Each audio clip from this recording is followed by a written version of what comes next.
Հայաստանի հանրային ռադիոն, Շվեյցարիայի համադաշնության կառավարության և Դեպոպ կառավարման ինստիտուտի աջակցությամբ ներկայացնում է։ Ստատուս քվո. իրադրությունն այնպես, ինչպես որ կա, առանց գունավորումների։ Ստատուս քվո. կարելի է այն փոխել, ինչպես եւ արդյոք դա անհրաժեշտ է։ Ստատուս քվո. Քաղաքագետ Գևորգ Մելիքյանի հաղորդաշարում։ Սիրելի ռադիոլսողներ, սկսում ենք Ստատուս քվո հաղորդաշարի հերթական թողարկումը։ Ձեզ հետ ինչպես միշտ քաղաքագետ Գևորգ Մելիքյանն է։ Հանրային ռադիոյի Ստատուս քվո հաղորդաշարը Շվեյցարիայի համադաշնության կառավարության եւ Դեպոպ կառավարման ինստիտուտի աջակցությամբ սկսում է 9 հաղորդումներից բաղկացած մի նոր շարք, որը նվիրված է լինելու 2017 թվականի ապրիլին կայանալիք խորհրդարանական ընտրություններին եւ կընթանա մինչեւ ընտրությունների օրը։ Շվեյցարիայի համադաշնության կառավարության եւ Դեպոպ կառավարման ինստիտուտի գլխավոր նպատակն է աջակցել Հայաստանում արդար եւ թափանցիկ ընտրությունների անցկացմանը, այդ ընտրություններին քաղաքացիների գիտակցված մասնակցությանը, ինչպես նաեւ նպաստել Հայաստանում քաղաքացիական գիտակցության զարգացմանը։ Նույն նպատակն է հետապնդում նաեւ Հայաստանի հանրային ռադիոն իր բոլոր հարթակներով։ Շարքի այս առաջին թողարկումը նվիրված կլինի ընտրակաշարքի երևույթին եւ մենք այդ քննարկումը կազմակերպելու համար տաղավարում հյուրընկալել ենք Transparency International հակակոռուպցիոն կենտրոնի ընտրական ծրագրերի համակարգող Արմեն Գրիգորյանին։ Ողջունում ձեզ, Արմեն։ Ողջույն։ Ազգային ժողովի падգամավոր Թևան Պողոսյան, ողջույն Թևան, եւ Դեպոպ կառավարման ինստիտուտի փոխտնօրեն Կամո Մայլյան, ողջունում ձեզ, պարոնայք, եւ մենք փորձենք հասկանալ, թե ինչու է այդ ընտրակաշարքը ընդհանրապես բացասական երևույթ, ինչպես այն անդրադառնում ժողովրդավարական գործընթացների վրա, եւ ինչպես պետք է կարողանան կանխել, այնպես անել, որպեսզի մարդկանց մոտ, հասարակության մոտ բարձրանա սոցիալական պատասխանատվությունը, որպեսզի մարդիկ հասկանան, որ ընտրակաշարքի վերցնելը չի կարող երբևէ նպաստել մասնավորապես պետության կայացմանը եւ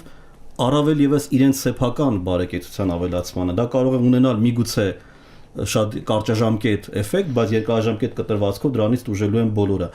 Փորձենք հասկանալ եւ մեր ռադիոլսողներն էլ ընթացքում կարողանան զանգեր հնչեցնել եւ հարցեր ուղղել մեր հյուրերին։ Սկսենք ձեզնից, Արմեն։ Կարծում եմ Հայաստանում զարգացման խոչընդոտներից մեկը հենց չունենալ ազատ արդար ընտրություններ, ճիշտ է, ընտրությունները մի քանի կոմպոնենտով են խախտվում, բայց քանի որ այսօր խոսելու ենք հենց ընտրակաշարքի մասին, դա ընտրակեղծարարության կամ ընտրության ազատ եւ թափանցիկ ընտրություն ունենալու մի կոմպոնենտն է, որի պատասխանատվությունը ավելի շատ քաղաքացիների վրա է, հա, քաղաքացիները պետք է գիտակցեն, որ եթե իրենք կարճաժամկետ ինչ որ որոշում են կայացնում, հա, 15,000 լինի, 20,000 կամ 5,000 լինի վերցնում են, ապա երկարաժամկետ զրկում են իշխանությունին իրենց հանդեպ պատասխանատու լինելուց։ Դե մենք քաղաքացիները, որոնք վերցնում են այդ 15-20,000-ը, ինչ որ ձևով նաև հարկի տեսակով վերադարձնում են պետությանը, ամբողջ 4-5 տարվա ընթացքում համոզված եմ ցանկացած մեկն էլ վերադարձնում է, ու երբ որ իրենք որոշում են կայացնում այդ ճանապարհով, հա, ընտրությունների մասնակցել, ապա իրենք նաև զրկում են, որ իրենց վճարած հարկերը, նաև մնացածի վճարած հարկերը արդյունավետ ծախսի, դրա արդյունքում չենք ունենում լավ ճանապարհներ, սոցիալական լավ ծառայություն, բժշկություն եւ մնացած այլ որտեղ։ Այսինքն կառավարման լուրջ խնդիր է ստեղծում, երբ որ մենք չենք ունենում ազատ եւ արդար ընտրություններ։ Ես ուզում Թևան ձեզ ուղղել, քանի որ դուք ազգային ժողովի падգամավոր եք եւ շատ ներսից շատ լավ գիտեք նաեւ քաղաքական համակարգը կառավարմանից հասկանալ ընտրակաշարք ինքն իրենով սոցիալական երևույթ է, թե քաղաքական գործիք է, թե մեկը թե մյուսը, ինքը մշակույթի մաս է կազմում, ինքը պարտադրված է, ինչ է ինքը, ինչու են մեզ մոտ այդքան հեշտությամբ մարդիկ գնում այդ ընտրակաշարք վերցնում, որտեղ մի բան է որ տալիս են, բայց մեկ այլ բան է որ մարդիկ հեշտությամբ վերցնում են։ Որտեղ ինքը ինչպես դուք ճիշտ նշեցիք եւ սոցիալական է եւ կառավարման մեխանիզմ է եւ դրա հետ միասին նաեւ չորչապով ժառանգություն է մնացած այն խնդիրներից, որտեղ մենք ինչ էինք հասկանում ընտրություն ասելով։ Չմոռանանք, որ 3 սերունդ հետո սովետական միության ձևավորված ընտրություններ ընկալումից մենք ունենք մարդկանց, որոնք սովոր էին, որ վերևից կասեն, մենք ընտրենք։ Հիմա վերևից ասողը նաեւ ինչ որ չափով փոխարինվել է նրանով, ով որ կգա մի քիչ ավելի լավ սոցիալական խնդիրներից կնպաստի։ Մեծ մասամբ ինչի է շատ ժողովրդի մոտ հիմնավորումը ընտրակաշարք վերցնելու հետևյալն է։ Ադե ամեն ինչ որոշված է, ինչի ես մտահոգվում, վեկալ գնա, ինչ կանես, հա։ Այս էլեմենտը այ գալիս է նրանից, որ մենք իսկապես երբևէ չենք հավատացել, որ հենց ինձանից է կախված։ Մենք հիմա նոր ձևավորվող այս սերունդափոխության մեջ նոր սերունդը գալով, դրա մասին նաև շատ խոսալով ունենք ինչ-որ չափով մարդիկ, ովքեր որ գիտակցում են, որ ինքը ընտրությունների այդ սենյակը մտնում է եւ պետք է միջև վերջ կանգնի պայքարի ձայները պահելու, բայց բնականաբար այն մարդիկ, ովքեր որ այնտեղ մտնում են, պետք է դառնան նորից այն միջին խավի գլխավոր զբաղվածությունը, որի սոցիալական խնդիրը չի դրթելու, կառավարման համակարգին ինքը դիտարկելու է ինչպես պահանջատեր, որովհետև եթե ինչ է նշանակում հարկեր վճարել։ Արմենը շատ սիրուն ասաց, որ մարդիկ վերադարձնում են այդ ամենը։ Բայց ես հարկերը վճարելու ծառայություն եմ առնում։ Ես գնում եմ անվտանգության ծառայություն, կրթական խնդիրների ծառայություն, սոցիալական, առողջապահական, չգիտեմ, նույնիսկ այն փողոցների մաքրությունը։ Հիմա չէ գույք հարկս որ տալիս եմ, կամ երբ որ իմ մեքենայի հարկը վճարում եմ, ինչի համար եմ վերկam, որ մեքենաները գնան մաքուր փողոցով։ Դրա համար պետքա պահանջատեր լինեն։ Ասենք եթե նմանատիպ իրավիճակ Երևան, ինչպես Երևանյան փողոցներն լինեին այն հասարակությունները, որտեղ պահանջատեր են, հաջորդ օրը եւ քաղաքապետը հրաժարական կտար եւ այդ բիզնեսը, որ ներգրաված է դրա մեջ այդ մարդը դատարանում կհայտնվեր եւ մեծագույն իմաստով ինչ-որ հարկերի խնդիրի պահանջը կներ։ Միչեւ մենք չձևավորենք հասարակության այդ պահանջատերը, իսկ դա գալու է միայն միջին խավի ձևավորմամբ, մենք իրականում կսկսենք խոսելը ընտրակաշարքի հանդեպ վերցնելու հարցը, ասել հետեւյալը. Եղբայր, ես քեզ հարկեր եմ վճարել, խոսք ես տվել ես ծրագիրը իրականացնես, գնա իրականացրա։ Ես այլևս պարտադրելու որ կատարի իր պարտավորությունները։ Բնականաբար դա գալիս է այն ժամանակ, երբ որ դու վճարում ես։ Դու երբ ես ավելի շատ պարտադրում, երբ որ դու ես վճարում։ Իսկ հենց որ այն մարդը իրան վճարեց, հարկի ընկալում, հա, ես վճարել եմ, դրա համար քեզ ասել եմ գնա իմ համար ձեն տու։ Ի վերջո մենք բոլորս գիտենք աշխարհի օրենքը չես փոխել, ով որ վճարում է նա երաշտություն է պատվիրում։ Հիմա եթե ես ընտրակաշարքը չեմ վերցնում, հարկս եմ վճարում, ես եմ պատվիրատուն երաշտության։ Հենց վերցրեցի երաշտության պատվիրատուն դիմացինս է։ Մեր հեռախոսահամարն է 553702, որով կարող են կապվել մեր ռադիոլսողները եւ հարցեր ուղղել մեր բոլոր հյուրերին։ Կամո հարցը ձեզ է վերաբերում, Թևանը շատ կարևոր բաների մասին է խոսում, որոնք շատ հետաքրքիր պլասներ են բացում, թե ինչպես պետք է մենք ընկալենք ընդհանրապես այդ երևույթը եւ ինչպես պետք է մարդը քաղաքացին դառնա պահանջատեր։ Բայց այսօր մի հարց է առաջանում, արդյոք մենք պետք է սպասենք մինչեւ որ քաղաքացին դառնա պահանջատեր եւ այդ ընթացքում փաստորեն իշխանությունները ուղղակի ձեռքները ծալած սպասելու են կամ խոչընդոտելու են, որպեսզի քաղաքացին դառնա պահանջատեր։ Այսինքն ինչ անենք մենք չպահանջենք, ինչպես անենք, փոխենք ամբողջ քաղաքացիական հասարակության պատկերացումները, թե միանգամից ուղղակիորեն թակենք իշխանության դուռը այս առումով։ Իմ կարծիքով նաև ես հավատում եմ, որ երբեք չի կարելի սпасել, անկախ նրանից լինի դա Հայաստանի նման զարգացման փուլում գտնվող պետություն, թե համեմատած մյուս երկրների հանդեպ զարգացման բարձր աստիճանի հասած պետություն, որովհետև քաղաքացիական հասարակության եւ կառավարման գործընթացը ինքնին այնպիսի process է, որը անընդհատ զարգացման փուլում է գտնվում, եւ անկախ նրա զարգացվածության աստիճանից միշտ պետք է ակտիվ քաղաքացիական մասնակցություն լինի։ Դա կառավարման փախկացուցիչ է եւ այս կոնտեքստից ելնելով ես կուզենայի կենտրոնանալ պարոն Պողոսյանի այն նկատառման վրա, որ կան մարդիկ, ովքեր ասում են, որ միևնույն է իմ մասնակցությունը ընտրության մեջ ոչ մի արդյունք չի տալու, ոչինչ չի փոխելու։ Ապա ես հարց եմ ուզում տամ բոլորին. Եթե կա ապրանք, եթե մեկը պատրաստ է վճարել ինչ-որ մի բանի համար, արդյոք որևէ մեկս կվճարենք անպետք ապրանքի համար։ Իհարկե ոչ։ Եթե ինչ-որ մի բանի համար վճարող կա, ուրեմն պետք է։ Եթե ինչ-որ մեկը վճարում է ընտրության ձայնի համար, ուրեմն այդ ձայնը պետք է։ Ուրեմն ինքը փոխում է ընտրակաշարք բաժանողի եւ վերցնողի միջեւ։ Կա լուր համաձայնություն, որ դու տալիս ես, ես վերցնում եմ։ Ես չեմ ուզում հասկանալ թե ինչ է լինելու հետո, ես հիմա խնդիր ունեմ, այսինքն մենք հանդիպում ենք սոցիալական խնդիր ունեցող հասարակության հետ, որին հեշտ է նույնիսկ ամենացածր գումարներով փաստորեն գցել այդ ծուղակները, բայց ինչ անել, Արմեն, ինչպես է պրակտիկան ցույց տա, ինչպես են դրա դեմ պայքարում։ Տարբեր պայքարելու ձևեր կա, բայց կարծում եմ այստեղ շատ կարևոր է քաղաքացու դիրքորոշումը եւ հասկանալը, որ իսկապես թեման շարունակ է, հա, իրանից բան է կախված։ Իրականում Մարկ Տվենի հայտնի խոսքեր է, որ եթե ընտրություններից մեզանից ինչ որ բան լիներ կախված, մեզ ընտրության հնարավորություն չեն տա, չնայած ինքը ժողովրդավարությունում ա ծնվել եւ ապրել, բայց կարծում եմ շատ սխալ ընկալում է ինքը ունեցել։ Եթե աշխարհի քաղաքական քարտեզին նայենք ու տեսնենք, որտեղ որ ընտրության հնարավորություն կա, ինչպես է բարեկեցությունը, որտեղ եւ չկա ինչպես է, ապա կտեսնենք, որ այն երկրներում, որտեղ ընտրության հնարավորություն կա, ապա այդ երկրները լրիվ այլ են ու այդ իշխանությունները շատ տարբեր են, պատասխանատու են հասարակության հանդեպ։ Այդ իսկ պատճառով իսկապես քաղաքացուց կախված է եւ այստեղ գալիս է նաեւ խոսքն է Հայաստանի մասին, այսինքն Հայաստանի քաղաքացուց է ամեն ինչ կախված։ Ամեն ինչ չի կախված, ես չեմ ասում բոլորը քաղաքացուց է, քաղաքացին իր քայլը անի գնա ընտրատեղամաս ճիշտ ընտրություն կատարի չվերցնի գումար, բայց իշխանությունը այդ թվերը փոխի, հա,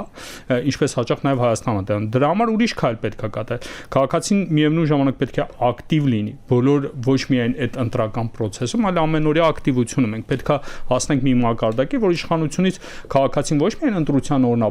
ինչ որ քայլ ձեռնարկում գնում ընտրության մասնակցում, այլ իշխանությունից պահանջում է, որ իշխանությունը պատասխանատու լինի,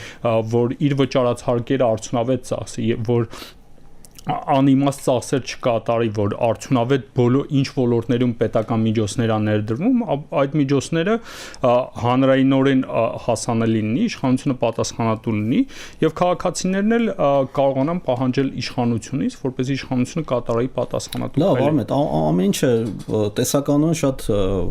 գեղեցիկ է հնչում։ Այսպես պետք է անի, այնպես պետք է անի, բայց փաստացի մենք գիտենք, որ կամ ոչ թե գիտենք, այլ լուրեր են պատտվում, որ այս անգամ ընտրություններին պատրաստվում են շատ մեծ քանակով գումարներ բաժանել մարդկանց, որովհետև կուսակցություններ ունեն լուրջ խնդիր հեղինակության, դաշինքներում եղած մարդկանց պատճառով, իշխանության ժամանակ եղած պատճառով, եւ իրենց այդ բալանսը հավասարակշռությունը պահելու համար փորձելու են այդ բացը լրացնել գումարների միջոցով։ Այսինքն մենք նույնիսկ ականատես ենք լինելու կամ գոնե ակնկալվում է։ Հիմա կոնկրետ ինչ է ինչպես պիտի արվի այս անգամ, որպեսզի կանխվեն կամ ինչ պետք է արվի, պարոն Պողոսյան, արդյոք քրեական գործեր են հարուցվում, մենք տեսանք արդյոք կան քրեական գործեր հարուցված նախորդ ընտրության ժամանակ, ով պատասխանատվություն կրեց դրա համար, ինչպիսի պատիժ է սահմանվում, ինչ կոնկրետ քայլեր են արվում։ Մի կողմից պրոցեդուրալ, հա, sense ֆիկտիվ էլեմենտով կարամ ասեմ, իշխանությունները կարող են այսօրվա դրությամբ գան ասեն 600 քանի զանգ ա եղել, գնացել եմ ստուգել եմ 300-ը ճիշտ էր, 300-ից 200 քանիսին դատական գործեր ենք տվել, պատժվել են, մարդիկ ընդունել են, որ սխալ են, դրա համար մեր Հայաստանի Հանրապետության օրենքով արագացված կարգեր իրենց հասնում, արագացված կարգով միանգամից գործերը արել ենք, վերել են ինչ-որ այդ իրենց շտրաֆերը վճարել են, գնացել են, ամեն ինչ լավ է։ Փաստորեն ոչ միայն իրավունքի խախտումն ենք մենք ֆիքսել, այլ նաև կարողացել են կյանքի կոչել։ Բայց եկեք այս ֆիկտիվությունը մի կողմ դնենք, ես նորից կցանկանայի վերադառնալ մի մտքի վրա, որը ինչ որ չափով երկու գործընկերներս էլ անդրադարձան, բայց դրան ավելի շատ ճիշտ անվանումը կցանկանայի դնել։ Ինչ ես անիմաստ տեղը չասեցի միջին խավի ձևավորում։ Որտեղ միջին խավն է, որը կարողանում է հանդուրժել այն գայթակղությունը, որ այս ավել գումարը իմ համար ավելի քիչ է, նույնիսկ եթե նա լինի $100,000, հա, կամ 5 տարվա իմ ընկալման մեջ հաշվարկված իմ կյանքի բարելավման համար իմ պահանջատիրական հմտությունները, ու ես եմ վճարելու, ես եմ պատվիրելու։ Այն մեր մոտ հիմա այսօրվա դրությամբ ինչ որ չափով կարող են այն քաղաքացիական հասարակության անդամները, որոնք լավ թե վատ համեմատական միջին ձևով են ապրում, սկսում են այս իմաստով իրենց հանդուրժել, կան իրական բիզնեսմեններ, որոնք ուղղակի ձայները չեն կարող վաճառել, որոնք իսկապես բիզնեսով են հասել, եւ կան բիզնեսմեններ, որոնք ասենք ճնշման տակ են կամ գիտեն, որ պետական բիզնեսի մեջ են, ինքը այդ գումարը նույնիսկ ինքն է բաժանելու։ Այն որ ասում ենք իշխանությունը պետք է սկսի թե քաղաքացիությունը, քաղաքացիական հասարակությունը դրա դեմ պարկա, իշխանությունը ոնց է ձևավորվել նախկինում։ Հենց այդ նույն ընտրակաշարքով։ Ոնց կարա ինքը նույն ձևի չշարունակի։ Կարող ենք գալու է սեփական գիտակցություն չի գործել։ Բնականաբար, դրա համար դա պետք է գա ներքևից հասունացող այն քաղաքացիների կողմից եւ ունակություններից, որտեղ ինքը մի օր գալու է կամ այնքան գումար է պահանջելու, որ ասի նայեք, տեսեք, դուք ինձ այնքան պետք է վճարեք, որ ես դրան համաձայնվեմ, որտեղ իշխանության մեջ մարդը նայի, ասի, եղբայր, եթե սա $300 միլիոն եմ վճարելու ընտրակաշարքի տեղ, դրա ավելի լավ է ես կարող եմ 250 միլիոնով ավելի լավ քարոզ կազմակերպեմ։ Ու դրա հանդեպ սկսի ինչ-որ ուրիշ բան է, բայց մինչև մենք չունենանք իրականում ձևավորված հզոր միջին խավ, Մենք այս երևույթների հանդեպ լինելու են, գտնվելու են միշտ մարդիկ, որոնք պատրաստ են լինելու վճարել, գտնվելու են միշտ մարդիկ, որոնք պատրաստ են լինելու վերցնել։ Ուղղակի պատրաստ են լինելու վերցնել։ Նույնիսկ մենք վերադառնում ենք ամենա ցավոտեղին, իսկ ժամանակ մենք ունենք այդքան սպասելու, բայց մենք երևի խնդիրը ժամանակի մեջ չի սպասելու, չսպասելու։ Դու պայքարում ես ամեն օր, եւ 25 տարվա պայքարը բերեց այն, որ այնուամենայնիվ վերջին մի քանի ընտրություններում մենք կարողացանք ֆիքսել, օրինակ, չգիտեմ, Հրազդանում այսքան ձայնը են կարողացել պահել։ Նոր կյանքում ունեցանք փոփոխություն։ Վանաձորում ինչ-որ երևույթներ ենք ձևավորել, որոնք իրականում փոփոխություն են ընտրական համակարգում։ Սկսվել է այդ գործընթացը։ Հաջորդ չգիտեմ, փուլերում ավելի շատ է լինել։ Խնդրում զանգարեք 553702 հեռախոսահամարով մենք փորձենք հասկանալ կամ արդյոք համաձայն ենք պարոն Պողոսյանի այդ դիտարկումներին, նույնիսկ մենք գայացենք այն իրավիճակին, որ մենք պետք է կրթենք քաղաքացուն, իսկ արդյոք մենք ունենք նման օջախներ կրթության, արդյոք մեր համալսարաններում տալիս են նման կրթություն, դպրոցներում տալիս են նման կրթություն, արդյոք կարողանում մենք իսկապես պատրաստել, հետո իրենցից էլ մենք պահանջենք, որպեսզի իրենք պահանջատեր լինենք, այսինքն մենք պահանջում ենք իրենցից ինչ-որ մի բան, բայց մենք իրենց դրա համար չենք զինել, գործիքներ չենք տվել, բայց ասում ենք, որ ինքը պիտի պահանջի, պայքարի եւ այլն եւ այլն։ Խնդրեմ։ Ես ինքս կողմնակից եմ անպնդմանը, որ հայրենիքը սկսում է դպրոցից, այո, կարծում եմ, եթե դպրոցում կրթեն, դա որևէ բան կփոխի, բայց դա շատ երկար գործընթաց է, տարիների, իսկ Հայաստանը ժամանակ չունի։ Օր-օրի ժամանակը Հայաստանի դեմ է աշխատում։ Եվ ես կցանկանայի ավելի շատ կենտրոնանալ պարոն Պողոսյանի անտեսակետի հետ, որ հզոր միջին խավն է պահանջատերը։ Ես լիովին համաձայն եմ, օրինակ կբերեմ, օրինակ հարցնում են Գյումրիում, Մարիկ ջան, ինչի ես գումար վերցրել ընտրակաշարք եւ ձայնդ վաճառել, ինքը ասում է, դուք երբևէ նայել եք ձեր սոված քնող երեխայի աչքերին։ 2 օր էլ իմ երեխան սոված չքնի, ես պատրաստ եմ դրա համար իմ ձայնը վաճառել։ Հիմա կվերադառնամ նույն հարցին, արդյոք Հայաստանը ունի պահանջատեր հզոր միջին խավ, չունի։ Արդյոք կունենա մոտ ապագայում, չի ունենա, որովհետև հենց հզոր միջին խավն է արտագաղթում, տարեկան մի քանի տասնյակ հազար։ Մենք ունենք այսօրվա դրությամբ զեկույց հրապարակված, որը Հայաստանի ամբողջ տարածքով մեկ հարցման արդյունքներով թիվ է հրապարակել եւ փաստ է հրապարակել, որ Հայաստանից արտագաղթելու պլաններ ավելի շատ կազմում են այն մարդիկ, ով ունեն սոցիալական կայուն վիճակ։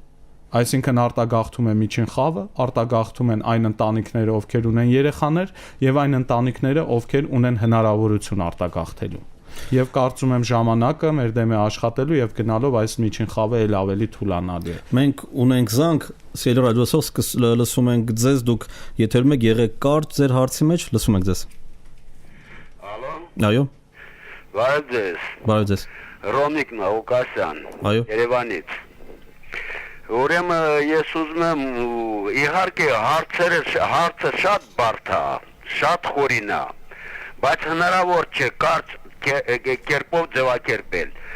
Ասացեք խնդրեմ, այս ձևի դատական համակարգ ունենալով, այս ձևի հանրապետական իշխող կուսակցություն ունենալով, երբ պատգամավորները կոճակ սեղմելով են գործանում, ուրիշի փնովելով, չգիտեմ ինչ, կչորանաք, պարտքով ապրեք, տղամարդ չկա Հայաստանում, քոսոտ երկիր է։ Ուր են այն մարդիկ, որոնք պետք է պաշտպանեն հասարակ մարդուն, երբ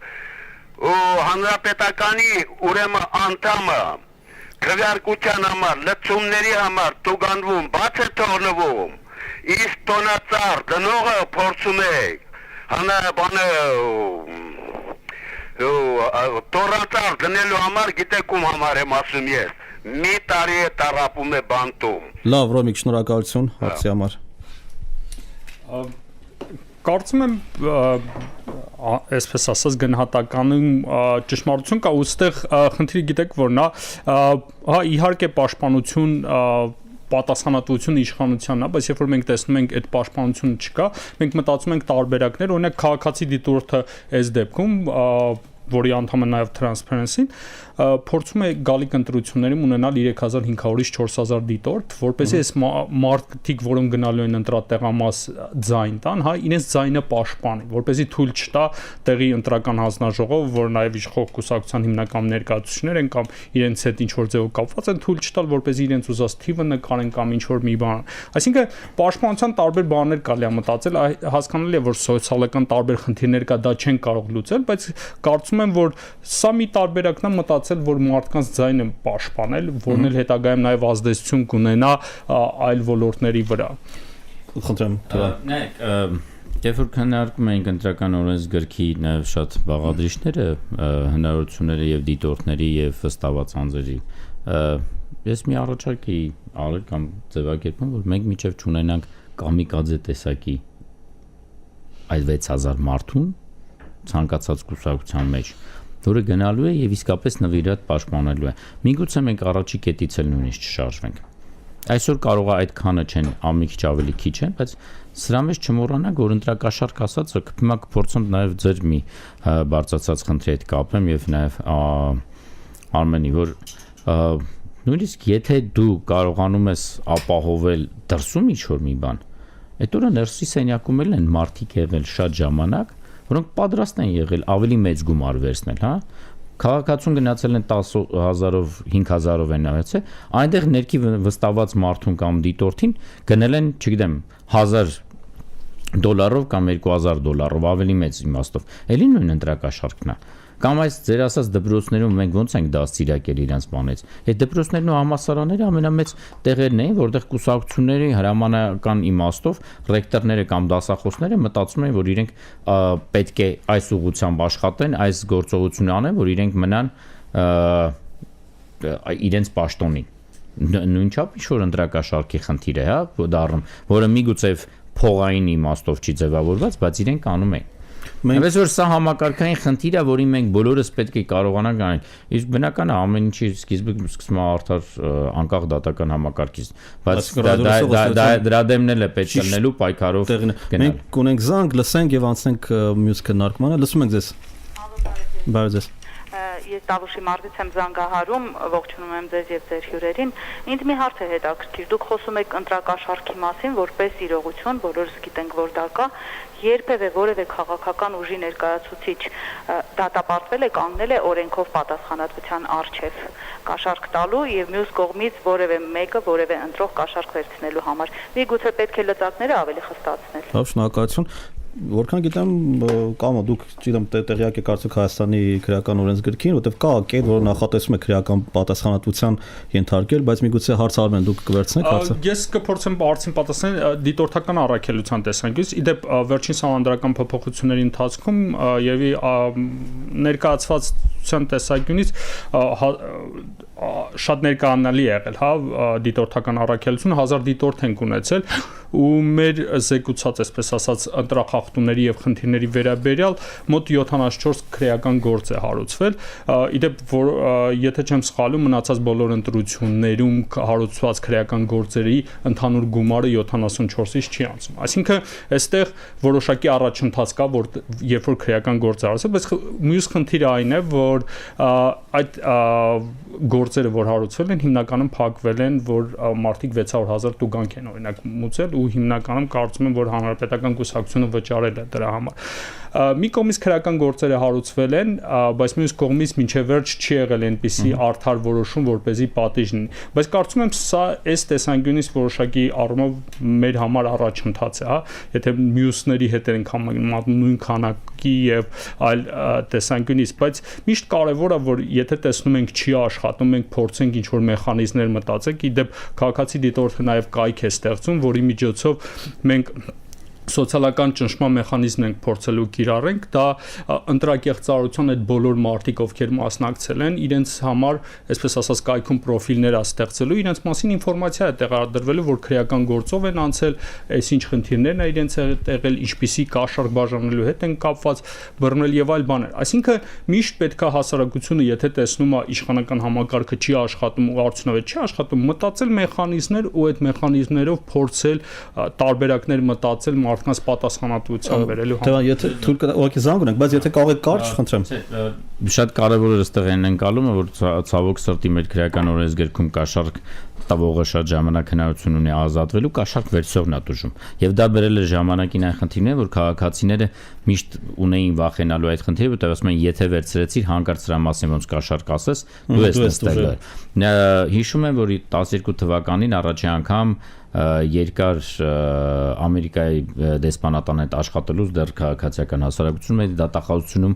կարճ կարողացանք մի գաղափարի մոտենանք, որ 1 ամս այդ ընտրական գործընթացի ժամանակ նշեցին, որ այդտեղ օրենքը հակառակն է աշխատելու, որ տվողին պետք է, բայց դե հասկանալ է 12 թվականին որևէ մի բան տեղից չշարժվեց այդ իմաստով, եթե մենք կարողանանք նաև հիմա այս խնդիրը ամրագրենք, միգուցե շատ մարդիկ կարող են ավելի հանգիստ ասել, ներկայացնել իրական փաստը ներկայացնել եւ դրանով օգնել, որ կարողանան գործեր հարուցել։ Շնորհակալություն, մենք հիմա վերցնենք զանգը, լսում եք ձեզ, դուք եթերում եք, ներկայացեք, խնդրեմ։ Հալո։ Այո։ Ալո։ Լսում եք ձեզ, խոսեք, դուք եթերում եք։ Ես մի բան էի ուզում ասել, ավելի ճիշտ ոչ թե հարց էր, այլ ուղղակի ուզում էի արձագանքել այդ հյուրերից մեկը, որ ասեց պատմեց այդ սոված աչքերի մասին, իսեր աստո լավ էլի։ Այդ ամեն ինչը իրականում սուտ է, չկա տենց բան։ 5000-ով ինքը իր երեխուն չկերակրեց։ Ես միջին խավ եմ։ Այդ ձեր ասած միջին խավն եմ։ Իմ շրջապատում միջին խավի մարդիկ են անգամ նստած սպասում այդ ընտրակաշարքը երբ են տալու։ Չեք պատկերացնում ինչքան պահանջարկ կա, ոչ թե որ սոված են, այլ որովհետև դե տալիս են, էլի վերցնեն, ինչ կլինի, որ չվերցնեմ։ Հա լավ, սաղ վերցնում են։ Խի ես չվերցնեմ, որ բոլորը կվերցնեմ ես։ Հա ինչ պրոբլեմա, այդ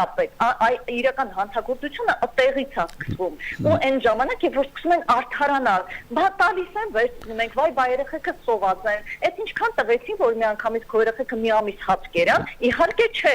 Շնորհակալություն, շատ էմոցիոնալ էսպես դիտարկում, միգուցե իրականությանը մոտ շատ կամոտ ձեզ էր ուղված այս դիտարկումը։ Լիովին համաձայն եմ եւ սրտիցս էր, այսպիսի մի նկատառում ուղղակի կանեմ ձեր հարցի վերաբերյալ կամ հարցադրման վերաբերյալ, իմ խորին համոզմամբ, եթե դուք գնում եք ընտրելու, ձեր կարծիքը արտահայտելու, դուք տալիս եք ձեր ձայնը ձեր հետագա կառավարման իրավունքի համար։ Եթե դուք վաճառում եք ձեր ձայնը, դուք վաճառում եք ձեր եւ ձեր երեխայի ապագան կամ լավ երկրում ապրելու իրավունքը հետագա մի քանի տարիների համար։ Այստեղ ես բարոյական խնդիր եմ տեսնում եւ լիովին համաձայն եմ այս նկատառման հետ, այո։ Այստեղ երևի կարևորը հասկանալ միջին խավը որն է, հասկանում եք, միջին խավ ասելով ես չեմ պատկերացնում մի մարդու, որը եթե նույնիսկ ընտանիքը դիցուկ չգիտեմ, պատկերացնենք մեր դասական, հայր, մայր, 2 երեխա, 4 հոգով էլ $100 վերցնի $400 համար միջին խավը իրեն դրա մեջ միջին խավ եկեք չպատկերացնենք։ Իրականում Հայաստանում հզոր մեծ միջին խավ կամ շատ ճիշտ ասած կգտնենք Կանադայում, Ամերիկայում, Լոնդոնում, չգիտեմ, Ֆրանսիայում կամ միգուցե նույն Ռուսաստանում, որովհետև միջին խավ պատկերացում են, որ իր համար $400 դա երևի շաբաթվա ինչ-որ խնդիր է եւ ինքը այդպես է ձևավորելու։ Մենք պետք է նաեւ այդ հասկանանք, որ երբ որ ասում ենք այդ ընկալումը, ինքը պետք է իսկապես արժեք ունենա, որովհետև եթե նույնիսկ մեկը իրան համարի միջին խավ բաց ասի, հա ինչա տավել են այդ 40,000 դրամը, կներեք, ես դրան միջին խավ չեմ կարող կոչել։ Ես ուզում եմ մի փոքր այլ ուղղությամբ հիմա փորձենք նայել նախ թեվան ձեր դիտարկման անդրադառնամ, որ ընտրակաշարքի դեպքերը տալու եւ վերցնելու հիմա տարբերակում պետք է մտցվեն, վերջերս եղավ մի քննարկում, որտեղ այն մարդիկ, որ մեղադրում են ընտրակաշարք տալու, այսինքն կուսակցությունների մասին են խոսում, ովքեր որ ընտրակաշարք էին բաժանում, որ դրանք ընտրակաշարքներ չեն, դրանք պարտքով տված գումարներ են։ Դրա համար եմ ասում, իրանք այդպես են ներկայացնում, որովհետև օրենքի պահանջը այդպես են ներկայացնում։ Մենք նաև օրինակ ես շատ ուրախ կլինեմ, եթե քարոզարշավի ժամանակ նաև մեր բոլոր դիտորդները եւ բաները կարողանան ամենտեղ եւ նաև կուսակցությունները դրա մասին, ովքեր որ լուրջ պայքարելու են քվեներ ստանալու եւ փոփոխություն բերելու համար դրա մասին ներկայացնեն, որ ընտրությունների ժամանակ հակառակն է աշխատում։ Նրանից որ մեկը ձեր դուրը գացեցի եւ դու դրա մասին ասես, որ մեկը ինձ է եկել առաջարկել է, այլևս ինքն է պատժվելու, ոչ թե դու ես պատժվելու եւ եթե ձեզ այդպես խափեն, այդ ժամանակահատվածում օրենքը այլ մեխանիզմով է աշխատում։ Միգուցե եւ այդտեղ էլ կունենանք, ինչ եմ ասում միգուցե, որովհետեւ նույնիսկ եմ ասում սոցիալական խնդիրը այնտեղ է։ Քաղաքական մշակույթը այնտեղ է, ինձանից ոչ մի բան կախված չի։ Եթե այն միջին խավնա որ ասում դե տալիս են վերցնենք, ուրեմն ինքը նույն մտածելակերպ ունի, դե տալիս են։ Ինձանից բան կախված չի։ Հիմա զանգը կվերցնենք, բայց հետո կխոսենք թե ինչու են տալիս ընդհանրապես այդ կուսակցությունները, արդյոք դա մտնում է կուսակցական բարոյականության կամ բարոյական կոդեքսի մեջ ընդհանրապես ընտրակաշարքով ձայներ վերցնել։ Լսում ենք, դուք եթերում եք։ Ալո։ Այո, լսում ենք ձեզ։ Լսում եք։ Այո։ Ես լոռու մարզից եմ զանգում, Մինասնան։ Այո, լսում ենք ձեզ։ Ժողովրդից որ այդ ժողովրդին փողը բաժանում են, այդ դետանեզները, չինովիկները, թողը որտեղից է, ժողովրդից ու պետությունից կողացած փողը, թող ժողովուրդն էլ ընկա խելք ունենալ, թողը վերադասնեն իրանց վերցնեն, բայց քվարդեն են մարդու օգտին, ով ժողովրդի մասին մրացում, Իսկ մինաս ձեզ մոտ, օրինակ ձեր շրջանում, մարզում դուք ականատես եղել եք, գիտեք նման դեպքերով վերցնում են ընտրակաշառք։ Շնորհակալություն, լավ, չլսեցի իմ հարցը, Արմեն։ Իսկապես միտքն է, հա, միտքը որ կարելի է վերցնել ու գնալ ուրիշի ընտրել, կարծում եմ չաշխատող տարբերակ է, պետք է բացառել նման բան, հա, պետք է ընդունել, որ դա սխալ է, վերցնել գնալ ուրիշին ընտրել, եւս մեկ անգամ մենք փորձում ենք արդարացնել, հա, այդ process-ը, բայց այդ process-ը հիվանդությունը չենք բուժում, ուղղակի փորձում ենք իրեն ծածկել, փորձում ենք ծածկել, դա պետք է սկզբունքային հարց լինել, մարդ պետք է անցալի, որ ինչպես արժեքներ կան, հա, մեր հասարակությունում, որոնք անընդունելի են, հա, ու դա պետք է նաև նման մի արժեք կարողանանք դարձնենք, որ բոլորս ընդունենք, որ ընտրակաշառքը անընդունելի է, երբ որ իմանում ենք ինչ որ մեկը ընտրակաշառք է վերցնում, դա լինի այնպիսի մի երևույթ, որը մեր համար անընդունելի է, հա, հասարակությունում ինչ կա անընդունել, դրա նման մի քանի բանի նման դառնա, ընդունված արժեք դառնա։ Դրա համար պետք է երկար աշխատանք կատարել, ես հասկանում եմ, որ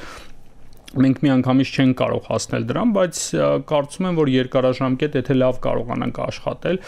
հասարակության ակտիվ անդամները, նաև դիտորդները, նաև այն մարդիկ, ովքեր ուզում են ավելի լավ Հայաստան տեսնել, միանշանակ ամեն ինչ սկսում է, ես կարծում եմ, որ հենց ընտրություններից եւ փորձն էլ ցույց է տալիս պատմական նորից, եթե աշխարհի քարտեզին, քաղաքական քարտեզին նայենք, մենք կտեսնենք, որ այն երկրները, որտեղ որ կարողացել են ընտրություններում հաջողության հասնեն, հա, ունեցել են ազատ թափանցիկ ընտրություններ, իրենք էլ ամենամեծ բարեկեցությունն են կարողանում։ Դապես ասում են քաղաքական կամք է պետք, կարծում որ պետք է նաեւ նոր մոտեցում որդեգնենք, որ նաեւ քաղաքացիական կամք է պետք այդ փոփոխության պահանջատիրությունն է, որտեղ ես նորից եմ ասում, ես չեմ կարող պատկերացնեմ, որ որևէ մեկը չցանկանա երաժշտություն պատվիրողը ինքը լինի։ Բայց դու կարող ես լինել, երբ որ դու միշտ ունես տեղ ասելու ես եմ վճարել։ Իմ վճարս այն ապագա 5 տարվա եկող իշխանությանը իմ վճարված հարկերն է լինելու։ Այս վճարելու եմ եւ երաժշտությունը պատվիրելու եմ, ասելու եմ, այս բառ չի, դա ընդամենը խորհրդային այդ հարկատուի հարկի վճարման արժեքը դեռևս չեն գիտակցում, միջև դա չփոխվի մեր ընկալման մեջ, մենք միշտ գտնելու ենք ավելի շատ մեծ բանակ այնտեղ, որ դա ասելու են դե կվերցնեմ ուրիշին կքվեարկեմ, իսկ վերցնում են տալիս են իսկ ինչի չվերցնեմ, իսկ ինչ եմ անելու, իսկ ինչի քո այն նախորդ հարցը ինչի համար են փորձում իշխանությունները վճարեն, այսօրվա դրությամբ, կուսակցությունը, որտեվ իրենք ավելի հեշտ պատկերացնում են, որ դա բիզնես հաշվարկով ավելի քիչ գումար է, քան ինքը ճիշտ 5 տարի աշխատեր։ Աշխատելը դա ծառայություն է, քարոզարշավ անելը ծառայություն է, ինքը 5 տարվա պաշար պետքա ձևավորի, դա մեծ նեղություն է, դա մեծ ծախս է իր բարագայում։ Ավելի լավ է 300 միլիոն էժան կպրծնեմ, մի անգամ կբաժանեմ, նորից 5 տարի կունենամ, միլիարդներ կաշխատեմ։ Կամ մենք ունենք խնդիր կապված նաև եւ թեվային այս հարցողված, ինչպես են ընտրողները վստահում այն կուսակցություններին, որոնք գումար են բաժանում ի վերջո, ինչու չկա դրանից հետո ընդվզում ենթադրենք այդ մարդկանց կողմից դժգոհություններ այդ մարդկանց հանդեպ, որոնք որ ընտրվել են, որոնք որ իրականացում են այս կամ այն քաղաքականությունը, չէ՞ որ ի վերջո այդ մարդիկ էլ, ովքեր որ գումարներ են վերցում, նպաստում են, որպեսզի չձևավորվի լեգիտիմ իշխանություն, բայց այնուհետև երևի թե գոհ չեն ստեղծված իրավիճակից։ Հետևյալը կարող եմ ասել դրա վերաբերյալ, որ այն մարդիկ, ովքեր վերցնում են կաշառքներ, դրանք հիմնականում կամ անտարբեր գտնվող մարդիկ են, ովքեր կարծում են, որ ընտրության արդյունքները չեն փոխվի իրենց մասնակցությունից, կամ այն մարդիկ, որոնք պատկանում են մեկ այլ հասարակական հատվածի, որը մենք քննարկեցինք, տարբեր բազմաշերտեր են, եւ այդ խմբերի իրականում մեծ սեգմենտ են ներկայացնում հասարակության շրջանում։ Բայց հետագայում հիասթափության հետ կապված մի այսպիսի հարց մի այսպիսի մեջբերում կարող եմ անել նորից այն հետազոտությունից, որը կոչվում է Հայաստանի բնակչության թվի անկումը, արտագաղթի ակունքները եւ հաղթահարման ուղիները։ Այնտեղ նշված է, որ եթե մարդիկ ազատ կամ արտահայտման միջոցով եւ իրենց քաղաքական եւ քաղաքացիական կյանքի մասնակցելու միջոցով չեն կարող փոփոխություններ անել, նրանք իրենց կյանքը, իրենց ընտանիքի կյանքը բարելավելու համար գտնում են այլ ուղիներ։ Եվ առաջին հերթին դա արտագաղթն է։ Եթե սա այսպես շարունակի, միջին խավը ովքեր հնարավորություն ունեն արտագաղթելու, ժամանակի ընթացքում կգտնվեն շերտեր եւ անհատներ, որոնք այլ ձևերով կպատկերացնեն իրենց հարցի լուծումները եւ երբեմն նույնիսկ ռադիկալ, ինչին մենք արդեն ականատես ենք եղել փոքր մի քանի իզոլացված դեպքերով անցած մի քանի տարիների ընթացքում եւ իմ ասածը այն է, որ թող ցանկացած ընտրող ինքը գիտակցի, որ իր մասնակցությունից կախված է ամբողջ հասարակության ապագան եւ եթե չեն ուզում ոչ մեկին ընտրեն, թող գնան քվեարկեն բոլորին դեմ, բայց իրանք մասնակցեն, որ նման կետ անվավեր կարող անվավերանի, բայց նայեք, ինձ թվում է գլխավոր մի հատ խնդիր ունենք, որ մենք պետք է իսկապես սերունդափոխության շրջանակի մեջ հաղթահարենք։ Ցավոք սրտի նորից եմ ասում, սերունդափոխության կարող է վաղը լավ կլիներ որ լիներ, բայց դեռ չունենք։ Դա վախերն են։ Վախ որոշում կայացնելու։ Մեր համար ավելի լավ է ուրիշը որոշում կայացնի։ Դրա համար շատ հանգիստ կանանք գնանք, ասենք դե თუ ռուսական ցարը որոշում կայացնի, ֆրանսիական նախագահան, անգլիական թագուհին, ամերիկյան Թրամփը կամ որևէ մեկը։ Ես կապրեմ այս օրենքներով, խելոք քաղաքացի կլնեմ, հարկերս կվճարեմ, ինձ մի խանգարեք, ես իմ կյանքս այսպես կտեմ։ Ստեղ մենք պետքա այդպես ասած երկիր կառուցենք։ Այդ կառուցման շրջանակի մեջ մեկ թվում է մարդիկ վախերի մեջ են։ Ունենք սերունդ, որոնք այդ վախերը հաղթահարել են, ունենք սերունդ, որոնք այդ վախերի համար պատրաստ են փողոցում ամիսներ կանգնեն, ունենք սերունդ, որը այդ վախի համար 1 տարի էլ անարդար ձևով դատվում է, բայց նստում է եւ այդ ամեն ինչ այսպես քայլ առ քայլ փոխելու է։ Արագացման մեխանիզմ չեմ կարողանում գտնեմ։ Մի մոռացեք, որ մեզ պատմական իմաստով մեր մեջ դրված մենք ապրել ենք պարսկական այդպես ասած տիրապետության տակ թուրքական, ռուսական բոլոր այդ հատկությունները եթե նայում ես կան իմպերիաներ, որոնք այլ բան են թողել, հա, ոնց ժառանգություն, անգլիական օրինակ նույն Պակիստանում, Հնդկաստանում, Ավստրիայում եւ բանում rule of law այդպես ասածը, օրենքի գերակայությունը թողել է։ Մենք տեղեր չենք ապրել, հիմա եկել ենք վախերի մեջ։ Այս վախերը մեր մեջից հաղթահարելով պետք է ապրենք։ Եվ պետք է հաղթահարել նաեւ մասնակցելը, որ մենք ուղղակի, քանի որ ավարտվում է մեր եթերաժամանակը, մասնակցությունը որքանով է կարեւոր այս գործընթացներում։ Յուրաքանչյուրի մասնակցությունը ամենակարևոր բանն է, այս երկիրը բոլորիս համար պատասխանատու մի երկիր է, որտեղ ապրում ենք ու